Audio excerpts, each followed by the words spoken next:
نحمده ونصلي على رسوله الكريم اما بعد فاعوذ باللہ من الشیطان الرجیم بسم اللہ الرحمن الرحیم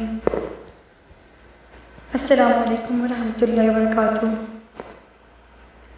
جی بچوں، آپ کی ٹیچر ام حسین آپ کے ساتھ موجود ہیں اور آج ہم نماز کے ٹاپک پر بات کریں گے۔ آپ سب جانتے ہیں نا، نماز ارکان اسلام میں دوسرا رکن ہے اور بہت اہم رکن ہے۔ بچوں، آپ نے کبھی غور کیا کہ حج زندگی میں ایک بار فرض ہے اور روزے سال میں صرف ایک مہینے کے لیے رکھے جاتے ہیں اور زکوٰۃ بھی سال میں ایک بار ادا کی جاتی ہے، لیکن صرف نماز ایک ایسی عبادت ہے جو آپ کو دن میں 5 مرتبہ ہر حالت میں ادا کرنی ہوتی ہے۔ آپ تندرست ہوں یا بیمار ہوں، مسافر ہوں یا آپ گھر پہ ہوں، آپ امیر ہوں یا غریب ہوں، 5 وقت کی نماز آپ کو ہر حالت میں ادا کرنی ہوتی ہے۔ روزانہ بلا ناغہ 5 وقت نماز پڑھنا ہر مسلمان مرد و عورت پر فرض ہے، یعنی نماز دین کا ایسا رکن ہے جسے دن میں 5 بار ادا کرنے کا حکم دیا گیا ہے۔ آپ نے کبھی سوچا کہ ایسا کیوں ہے کہ ہمیں روزانہ 5 وقت نماز پڑھنے کا حکم دیا گیا ہے؟ اس کی کیا وجہ ہو سکتی ہے؟ یقیناً اس کے بے شمار فائدے ہوں گے۔ جی، نماز پڑھنے سے نہ صرف دنیا میں بے شمار فائدے حاصل ہوتے ہیں بلکہ آخرت کی کامیابی بھی نماز پر منحصر ہے۔ روزانہ 5 وقت نماز کی ادائیگی سے ہمیں نظم و ضبط، وقت کی پابندی اور صفائی و طہارت کا سبق ملتا ہے۔ قرآن کریم میں 109 ٹائمز نماز پڑھنے کا ذکر آیا ہے، یہاں تک کہ خوف اور جنگ کی حالت میں بھی نماز ادا کرنے کی تاکید کی گئی ہے، اور احادیث مبارکہ سے بھی نماز کی اہمیت اور فوائد کے بارے میں پتہ چلتا ہے۔ بچوں، نماز کی اہمیت کا اندازہ اس بات سے بھی لگایا جا سکتا ہے کہ جب نبی صلی اللہ علیہ وسلم اس دنیا سے رخصت ہو رہے تھے تو آپ صلی اللہ علیہ وسلم کی زبان مبارک پر صرف یہی بات جاری تھی، الصلاۃ الصلاۃ، لوگوں نماز کا خیال رکھنا۔ رسالت مآب صلی اللہ علیہ وسلم کا ارشاد ہے کہ جو ہی بچے 7 برس کے ہو جائیں تو انہیں نماز پڑھنے کا حکم دو، اور 10 سال کے بچے نماز نہ پڑھیں تو انہیں سزا دو۔ کافر اور مسلمان کے درمیان فرق کرنے والی چیز بھی نماز ہے، یعنی مسلمان نماز پڑھتے ہیں اور کافر نماز نہیں پڑھتے۔ قرآن پاک میں ارشاد ہوتا ہے، ان الصلاۃ تنہی عن الفحشاء والمنکر، بے شک نماز برائی اور بے حیائی کے کاموں سے روکتی ہے۔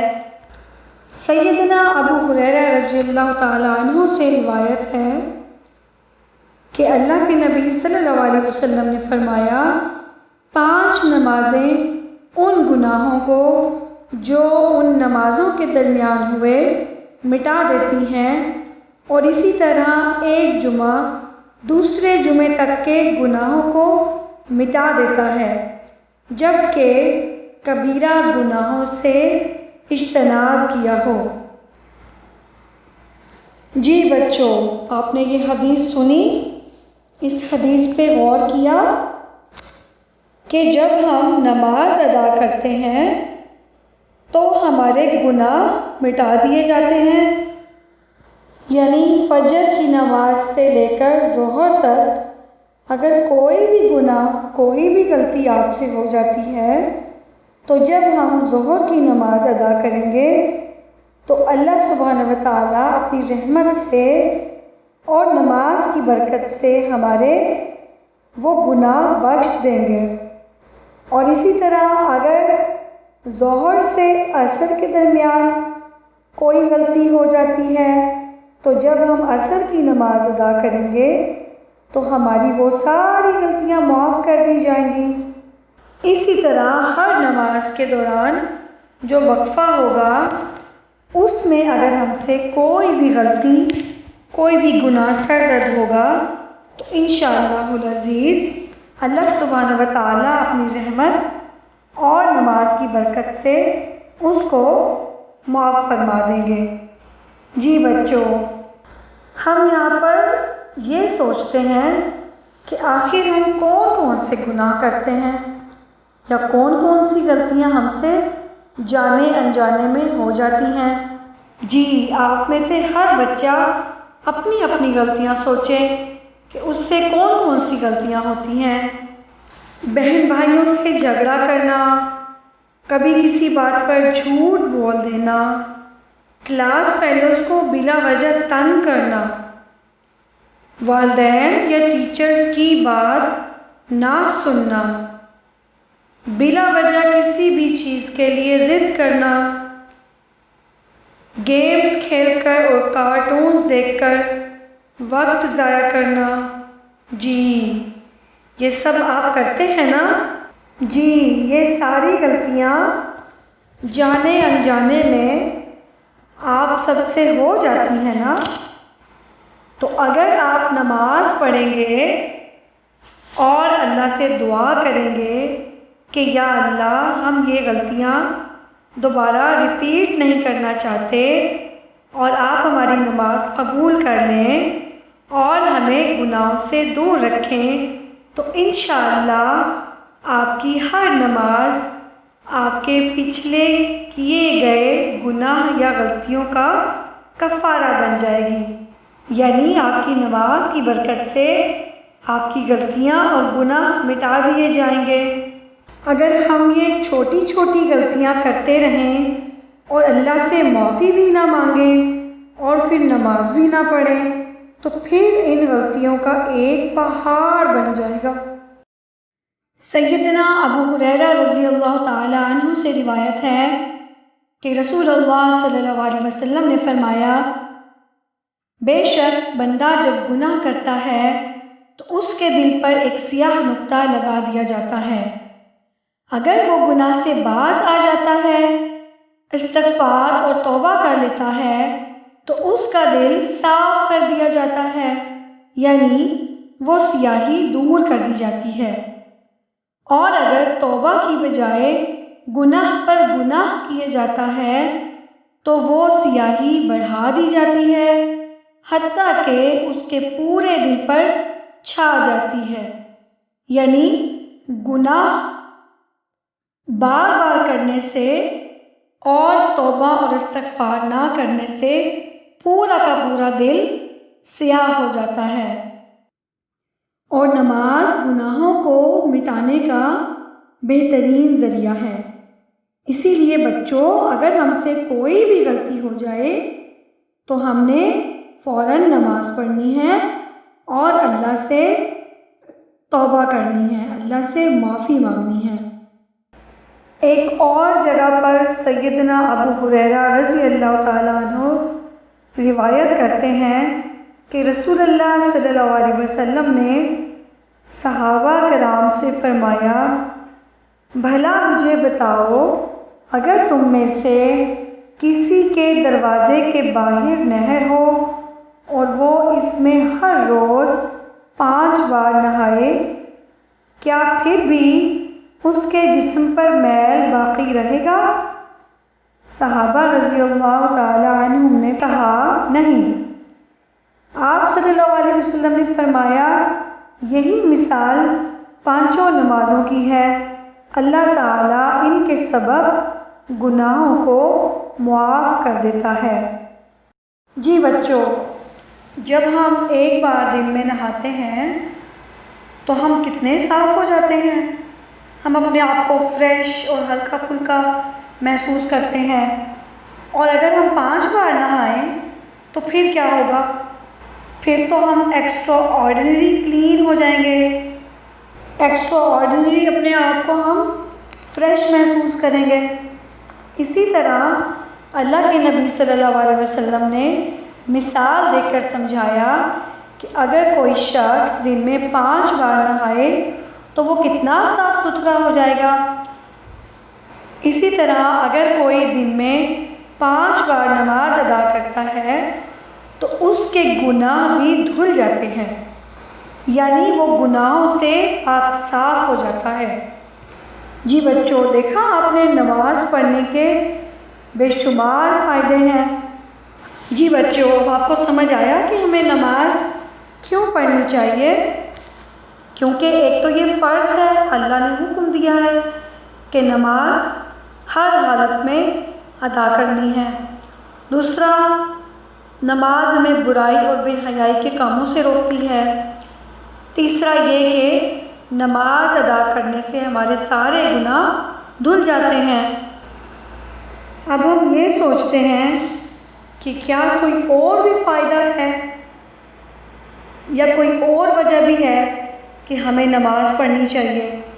سورہ طٰہٰ میں آیت نمبر 14 میں اللہ سبحانہ و تعالیٰ نے فرمایا، بے شک میں ہی اللہ ہوں، میرے سوا عبادت کے لائق اور کوئی نہیں، پس تو میری ہی عبادت کر اور میری یاد کے لیے نماز قائم رکھ۔ جی، اس آیت سے ہمیں یہ پتہ چلتا ہے کہ اللہ سبحانہ و تعالیٰ کو یاد کرنے کے لیے ہمیں نماز قائم کرنی پڑے گی۔ جی بچوں، اگر ہمیں اپنی فرینڈ کی یاد آ رہی ہو تو ہمارا دل کرتا ہے کہ ہم اس سے بات کریں۔ تو اسی طرح اگر ہمیں اللہ سبحانہ و تعالیٰ کی یاد آ رہی ہو تو تب ہمیں کیا کرنا چاہیے؟ ہم اللہ سے کیسے بات کریں گے؟ جی، نماز کے ذریعے سے۔ ہم جب نماز ادا کریں گے تو اس میں ہم اللہ سبحانہ و تعالیٰ سے بات کریں گے۔ ہم نماز میں اللہ کی حمد و ثنا بیان کریں گے، اللہ کی بڑائی بیان کریں گے اور اللہ کے سامنے اپنی عجز و انکساری کا اظہار کریں گے، تو ہمیں ایسے لگے گا کہ جیسے ہم اللہ سبحانہ و تعالیٰ سے بات کر رہے ہیں۔ تو بچوں، آپ سب نماز پڑھیں گے نا؟ اپنی نمازوں کا خیال کریں گے نا؟ جی انشاءاللہ، کیونکہ اگر ہم نماز نہیں پڑھیں گے تو ہمیں بہت گناہ ہوگا اور اللہ سبحانہ و تعالیٰ ہم سے ناراض ہو جائیں گے، اور پھر جو نماز نہیں پڑھتا اس کا ٹھکانہ جہنم ہوتا ہے۔ جی، اس کے بارے میں قرآن پاک میں ایک آیت ہے، بہشتوں میں بیٹھے ہوئے گناہ گاروں سے سوال کرتے ہوں گے، تمہیں دوزخ میں کس چیز نے ڈالا؟ وہ جواب دیں گے کہ ہم نمازی نہ تھے۔ یعنی جو لوگ جنت میں چلے جائیں گے وہ گناہ گاروں سے پوچھیں گے، جو جہنم میں ہوں گے ان سے پوچھیں گے کہ تمہیں کون سی چیز جہنم میں لے کر آئی؟ تم نے ایسا کون سا گناہ کیا تھا دنیا میں کہ جہنم تمہارا ٹھکانہ بن گئی؟ تو وہ کہیں گے کہ ہم نماز نہیں پڑھتے تھے۔ قرآن پاک میں جہنم کے بہت سے نام بیان کیے گئے ہیں، ان میں سے ایک نام ہے وبئس المصیر، یعنی بہت بری جگہ، بہت برا ٹھکانہ۔ جی تو بچوں، جہنم سے بچنے کے لیے بھی ہمیں کیا کرنا ہوگا؟ اللہ کے حکم کی اطاعت کرنی ہوگی، اللہ کی بات ماننی ہوگی اور اللہ کی بات مانتے ہوئے ہمیں نماز قائم کرنی ہوگی، یعنی نماز ادا کرنی ہوگی۔ جی بچوں، ہم میں سے کوئی جہنم میں تو نہیں جانا چاہے گا نا؟ وہ تو بہت بری جگہ ہے۔ استغفر اللہ، اللہم اجرنا من النار۔ یا اللہ ہمیں آگ کے عذاب سے بچا لے۔ یا اللہ ہم آگ سے پناہ چاہتے ہیں، اور یا اللہ ہم آپ سے دعا کرتے ہیں کہ ہم سب کو نمازی بنا دے، ہم سب کو 5 وقت کا نماز ادا کرنے والا بنا دے، اور نماز کو ہماری آنکھوں کی ٹھنڈک بنا دے۔ بے شک نماز جنت کی کنجی ہے۔ یا اللہ اس کنجی کے ذریعے سے ہمیں جنتوں میں داخل فرما دے۔ یا اللہ ہم سب آپ کی جنت میں آنا چاہتے ہیں۔ یا اللہ ہم سب کو نیک بنا دے اور ہمیں اپنی جنتوں کا وارث بنا دے۔ یا اللہ ہم جنت میں آ کے آپ کا دیدار کرنا چاہتے ہیں، آپ کو دیکھنا چاہتے ہیں، آپ کی جنت کی نعمتوں کا مزہ حاصل کرنا چاہتے ہیں۔ یا اللہ ہمیں گناہوں سے بچا لیجئے۔ یا اللہ ہمیں نیک بنا دیجئے۔ آمین۔ وآخر دعوانا عن الحمد للہ رب العالمین۔